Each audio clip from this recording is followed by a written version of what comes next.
Alexander the Great was born in 356 BCE in the kingdom of Macedon in northern Greece.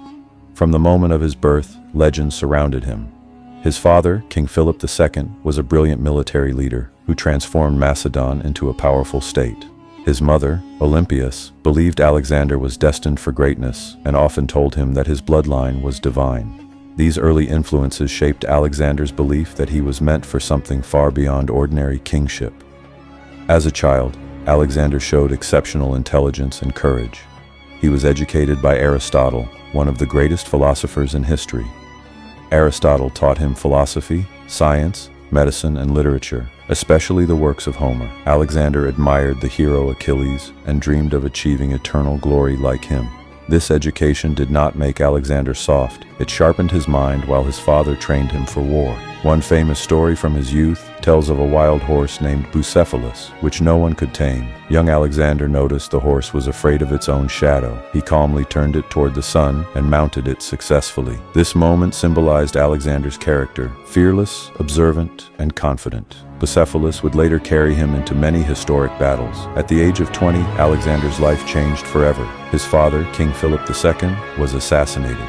Suddenly, Alexander became king. Many believed he was too young to rule, and rebellions quickly broke out across Greece. Alexander responded with decisive force. He crushed revolts and destroyed the city of Thebes, sending a clear message. Macedon was strong, and its new king would not hesitate to act. With Greece secured, Alexander turned his attention eastward. His ultimate goal was to conquer the mighty Persian Empire, the largest and wealthiest empire of the ancient world. In 334 BCE, Alexander crossed into Asia Minor with an army of around 40,000 men, small compared to Persia's massive forces, but highly disciplined and loyal. The first major battle came at the Battle of the Granicus River, where Alexander personally led a daring charge against Persian forces. His courage inspired his soldiers, and the victory opened the gates of Asia Minor. City after city fell, many welcoming him as a liberator rather than an invader.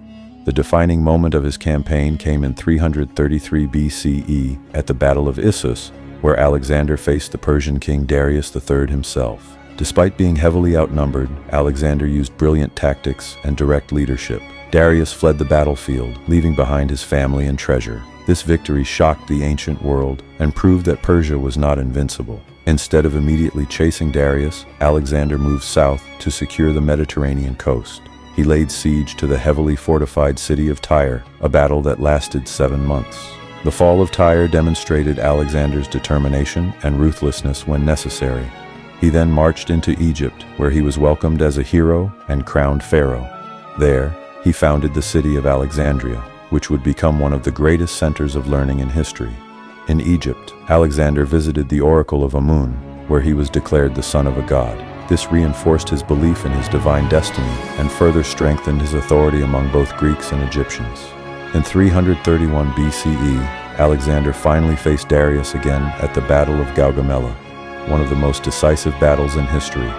Once more, Alexander's tactical genius triumphed. Darius fled again and was later assassinated by his own men. With this victory, the Persian Empire effectively collapsed, and Alexander became ruler of vast territories stretching from Greece to Mesopotamia. Alexander entered the Persian capitals of Babylon, Susa, and Persepolis, gaining unimaginable wealth. However, he did not simply destroy Persian culture. Instead, he adopted aspects of it: Persian dress, customs, and administration. He encouraged intermarriage between Greeks and Persians, believing in a unified empire where cultures blended rather than erased each other. But conquest did not satisfy him. Alexander pushed further east into Central Asia and eventually into India. His campaigns there were brutal and exhausting. He faced fierce resistance and unfamiliar terrain. In 326 BCE, he fought the Battle of the Hydaspes River against King Porus. Even after victory, Alexander respected Porus's bravery and allowed him to continue ruling, showing that Alexander could also be merciful.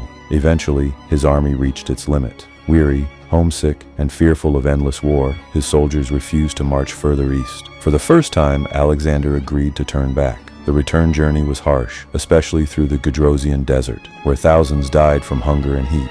In 323 BCE, while in Babylon, Alexander fell ill and died at just 32 years old. The cause of his death remains a mystery. Some suggest illness, others poisoning.